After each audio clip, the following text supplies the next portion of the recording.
Steel Night to me is basically a joint operation of a bunch of different units in different companies and whatnot, working in different areas, where we all have missions that are going on continuously at the same time, simultaneously, and we're able to conduct these different missions that we each have, and we're able to finish that. Once we finish that mission, we're able to realize how big the picture is compared to other people's, because if our mission fails, it might lead to somebody else failing. If we're able to complete our mission, it might make a success for everybody else's.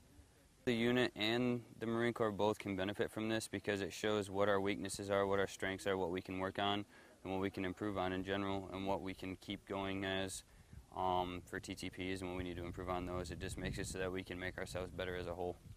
Myself personally, this is my second year doing Steel Night. This year was a lot faster paced, and it was different from what we did last year. I can't really explain how, but just in general, it was a lot. It was able to show me what I need to work on, what I need to improve, because just the hiking in general, I wasn't expecting it to be as hard as it was, even though it seemed like a simple, just small little movement. So in general, it's a good way to see where everybody's at in the company and the unit. Okay. They did fairly well from my point of view. I got kind of an outside view on everything. I feel like everybody was in a lot better shape than what they thought. I mean, everybody probably got a little shell-shocked at the beginning because nobody knew what to expect. But once we got boots on the ground, we started moving. I feel like it just was smooth sailing. Everybody pushed through it, did their jobs, and no complaining. Yeah, so basically we started at the Hornell Grinder. We got picked up by 7 tons and taken to Del Mar Beach, I believe is what it's called. And from there, we stayed the night there, got picked up by tracks the following morning and taken to the ship.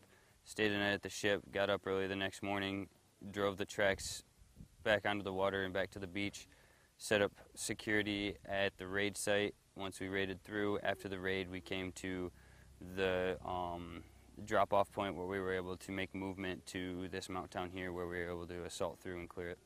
It was a little bit different. There was a lot faster pace this year than last year's was. We have a lot smaller time frame to do it, but it was definitely something I was not expecting. I basically came in not knowing what to expect. Basically, I feel like the training and being able to bring in people that we don't know from other units and attachments and whatnot that we have never met, and being able to work with them even though we don't know them, and still being able to have a successful operation like this is just, it's great to know that we're able to do that.